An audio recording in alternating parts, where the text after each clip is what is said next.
हमारा घर हमारा विद्यालय के तहत आज शुरू करते हैं प्रोजेक्ट कार्य 11।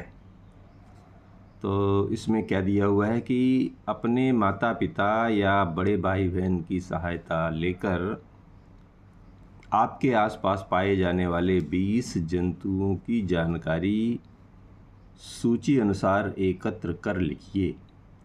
तो दिया हुआ है एक घर क्रमांक, जंतु का नाम, आवास, बिल, घोंसला, घर, पानी, वन यानी रहते कहाँ पर हैं, ठीक है।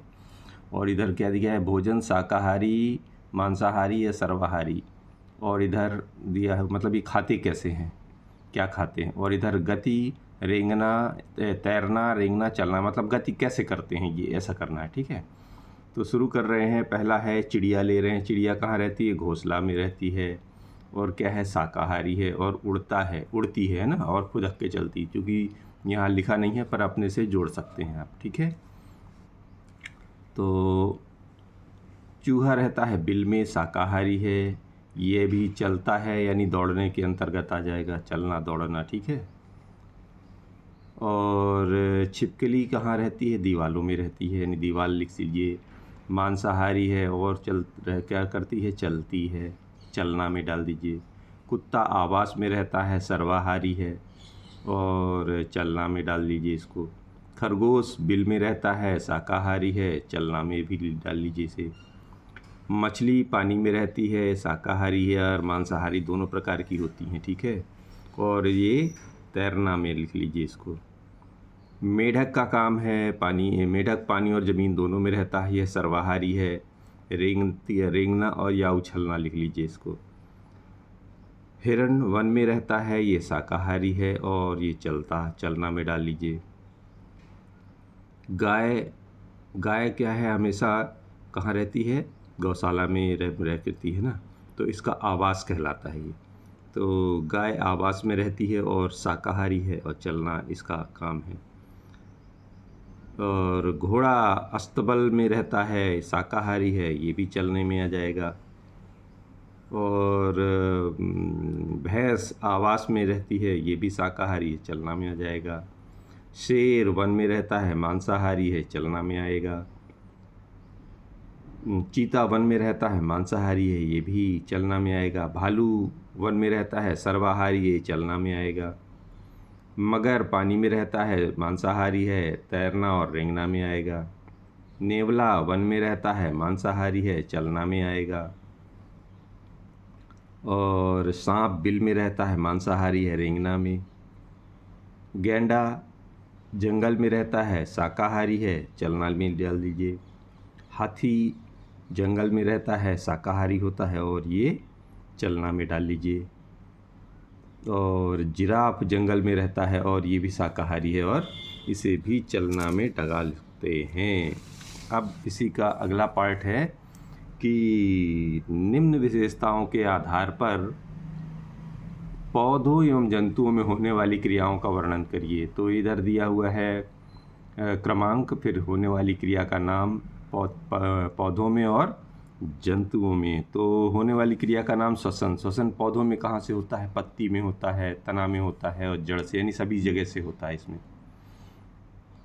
जंतुओं में कहाँ से होता है, जंतुओं में फेफड़ों द्वारा होता है, केंचुओं में त्वचा द्वारा होता है, मछली में श्वसन गिल द्वारा होता है, मेढक जो है त्वचा और फेफड़ों दोनों से करता है, ठीक है। तो ये श्वसन हो गया जंतुओं में।